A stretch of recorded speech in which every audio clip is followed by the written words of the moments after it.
boys and girls, we are ready for our writing lesson today. I hope that you are excited.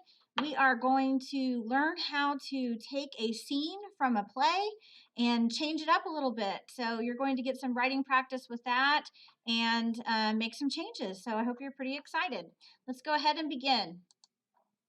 Our learning goal: students will craft a short original scene, including the setting, characters, dialogue, character tags, and stage directions.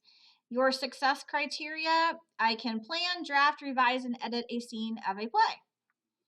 So, drama writing 101. In your script, you need to make sure that you do the following. You will be typing it up in Schoology, but I want to make sure, as far as format goes, that you do skip a line when a person starts and stops talking. You underline the speaker's name and use, this is called a colon, the two dots on top of each other, and there is a place for that right on your keyboard. You hit shift, the shift key, and then you hit the key right after the L. Use parentheses to separate talking from directions. For example, it looks like this. Maria climbs over the fence. She yells to her friends in her yard. That would be stage directions. And then if you have Maria, see how it's underlined, and then you have the colon, that would be her to show Maria that that's her part, the person playing Maria. And then this would be the dialogue. I will find the Frisbee. It should not take more than a few minutes. I will be back soon. And then see how it's in italics. Maria begins to search for her Frisbee. She looks up and sees a strange creature holding the toy. Now you may be thinking, oh my goodness, Mrs. Blackburn, how am I going to do this? Well, we're going to use the scene 2 from Where's Brownie. So you're going to have a lot of this already made for you, so it won't be as difficult. We're just going to change some things up, and I'm going to show you how to do that. My students last year in 5th grade did it, and they really had a blast with this once they got started. All right, so here, let's go ahead and begin. So we read this play yesterday, and if you need to go back into yesterday's folder, you can do that and hear the entire play all over. I'm not going to reread it to you, but you can go back in yesterday's folder and writing folder and listen to it all over again if you would like, and pause the video so that you can look in certain parts.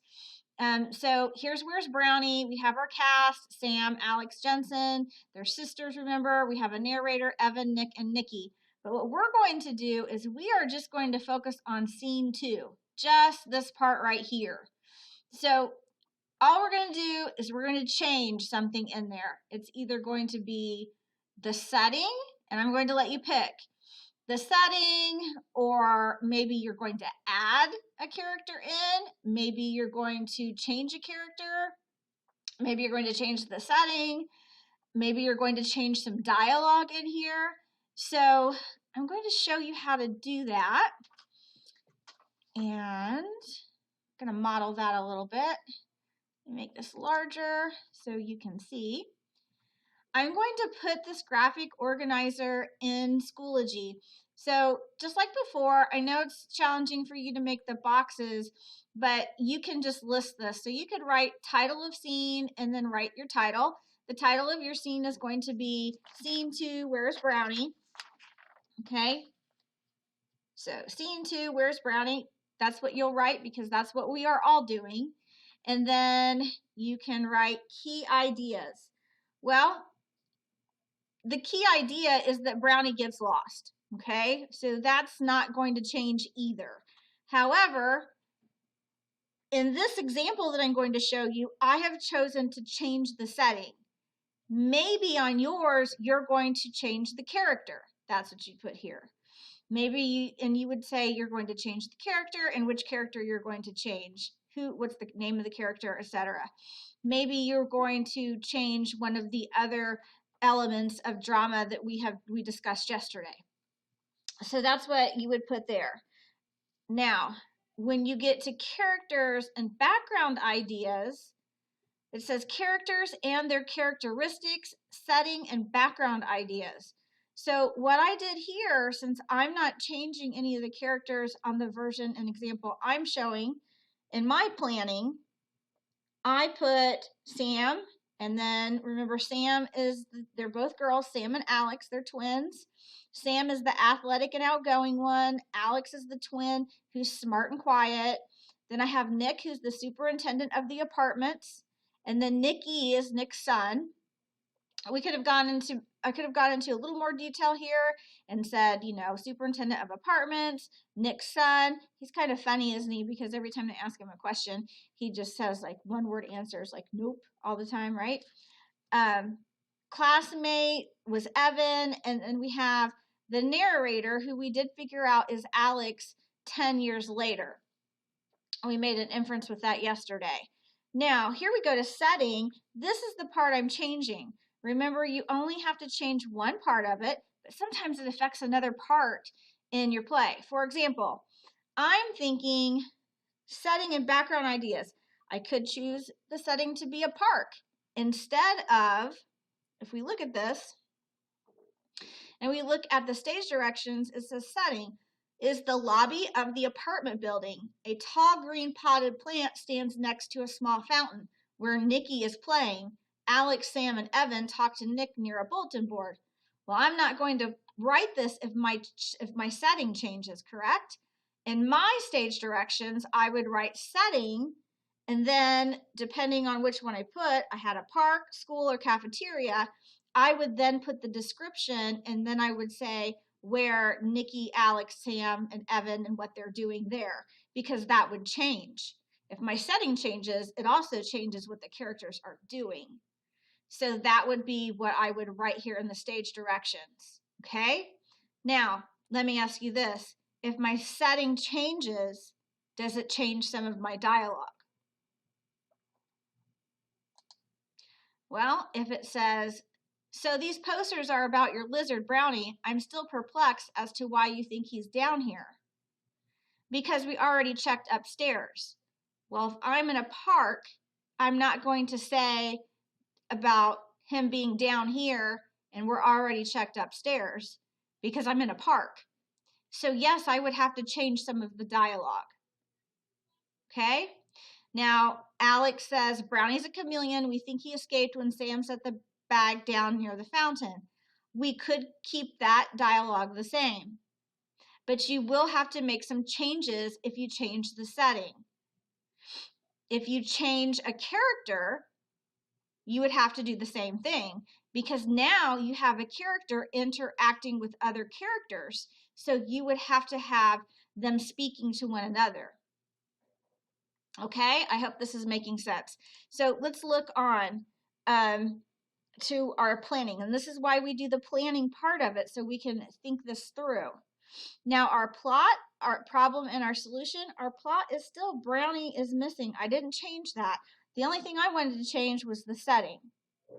Okay, so Brownie is missing, and then the solution would be, if you remember, he was discovered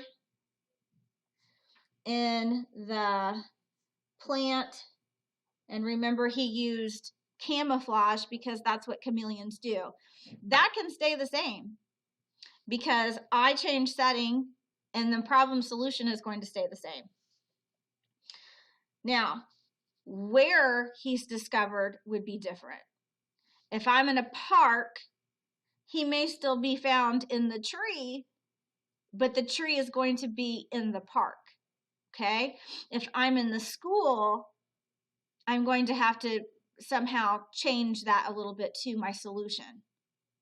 I can still use the problem of Brownie being lost, but how he's found is going to be a little bit different. It can still be that he changed colors. I'm just going to have to be a little more creative into how that was solved. Okay, and then I'm thinking if I use the park, the props I might need, if we were to act this out in real life, we would need a tree, some kind of tall plant, and some kind of fountain. Okay? So like I said, I will upload this graphic organizer and it'll be blank. It'll look just like this into Schoology in a puzzle piece. And then I understand that you can't, it's challenging to make the boxes. So all you have to do, and this is what other students are doing, they just write title of scene and then they put a colon and then they write down what they think and then they do their planning to get credit for that. Okay? Now, once you've done your planning, now the fun begins. You get to write your draft. That's where you will need to look back, and I would just keep this up in another tab. I would keep this tab open, and then I would have my puzzle piece tab open in another tab, and I would just, everything that's the same and can stay the same, I would type it in there and keep it the same.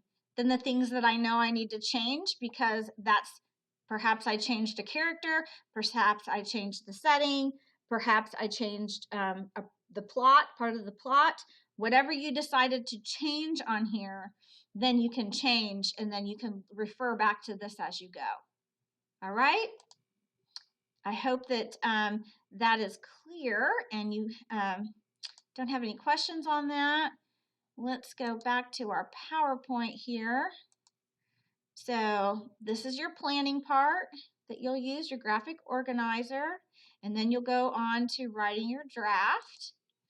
In conclusion, the elements of drama include a playwright, a director, stage direction, script, character tags, setting, dialogue, character, acts, and scenes. When crafting a scene or script, playwrights use the writing process. They plan, they draft, they edit, and they revise.